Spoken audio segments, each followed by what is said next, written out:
ஒரு கப்பலில் பிரயாணம் பண்ணி போய்கிட்டு இருக்கிறாங்க யோனா. நினிவிக்கு போச்சுனார் கர்த்தர். ஆனால் அவர் சர்ச்சுக்கு டிக்கெட்டு போகிறாரு. அப்போ அந்த கப்பலில் வர்றவங்க எந்த தப்பும் இல்லை, எந்த பாவமும் இல்லை, அவங்க வேலையை அவங்க சோழியை பார்த்துட்டு போயிட்டே இருக்கிறாங்க.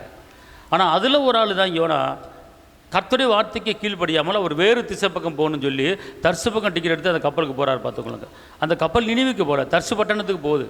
அப்போ நினிவிக்கு போகிற கப்பலுக்கு போகாமல் தர்சு பட்டணம் டிக்கெட் எடுத்து போகிற அவருக்கு தெரியுது கர்த்தருடைய வார்த்தை கீழ்ப்படியாக போகிறேங்கிறது தெரியுது. இருந்தாலும் கர்த்தர் என்ன செய்கிறாரு? கர்த்தருடைய கோபாக்கினவர், என்னுடைய வார்த்தைக்கு நீ கீழ்ப்படியில், நான் நினிவிக்கு தானே உன்னை போச்சோன்னே, நீ ஏன் தர்ச்சுக்கு போகிற அப்படின்னு சொல்லி கர்த்தர் அங்கே ஒரு கட்டளை போடுறார். என்ன கட்டளை? சூறாவளி காற்றை கட்டளை போடுறார். சூறாவளி காற்றை கட்டளை போடுறாரு, புயல் காற்றை கட்டளை போடுறாரு. அப்போ கடல் கொந்தளிக்குது, கப்பல் மூழ்க போகிற நிலைமை வந்துருச்சு. அப்போ எல்லோரும் அவங்கவுங்க கடவுளை வேண்டுங்கன்னு சொல்லும்போது, அப்போ நீ எபிரேயனா எந்த அப்பனா தேவனா அப்படின்னு சொல்லும்போது, அப்போ அவர் சொல்கிறாரு, யார் மூலமாக இந்த சூறாவளி காற்று வருகிறது, இந்த கப்பலில் பிரயாணம் பண்ணக்குள்ளே யார் தவறு பண்ணியிருக்கிறாங்க, யார் கர்த்தருக்கு விரோதமாக செயல்படுறன்னு சொல்லும்போது யோனா பேருக்கு வருது.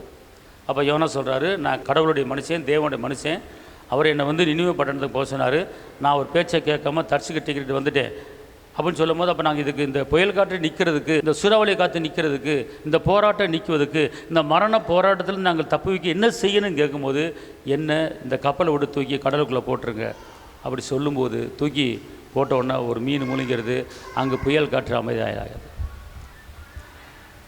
பார்த்தீங்களா? அப்போ அந்த புயல் காற்று ஏன் வந்தது, அந்த சூறாவளி காற்று ஏன் வந்தது, இந்த போராட்டம் ஏன் வந்தது அப்படின்னு கேட்டால், ஒரு மனிதன் நிமித்தமாக, ஒரு யோனா நிமித்தமாக போராட்டம்.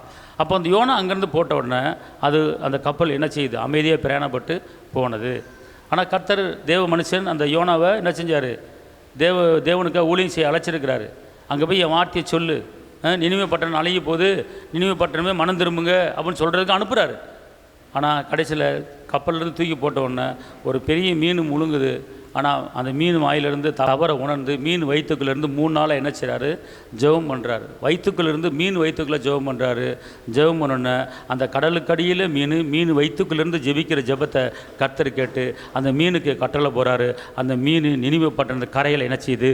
கக்கி விட்டுருது. யோனா காப்பாற்றப்படுகிறார். அப்போ ஒரு மரண போராட்டம் அவரை சந்தித்து தான் வந்திருக்கிறார் ஒரு கடலுக்குள்ளே. அப்போ இதே போல தான் நம்முடைய வாழ்க்கையில், நம்முடைய குடும்பத்தில் ஒரு போராட்டம் இருக்குது, ஒரு கடல் கொந்தளிப்பு இருக்குது, ஒரு கடல் அலை வருது, ஒரு சூறாவளி காற்று வருது, படகு ஆடுது, வீடு ஆடுது, வீட்டில் இருக்க எல்லோரும் ஆடுறாங்க. ஆனால் எப்படிப்பட்ட ஒரு பெரிய ஒரு சூறாவளி வந்தாலும் உங்களை காப்பாற்றுறதுக்கு கர்த்தர் ஒரு மீனை கட்டளையிடுவார்.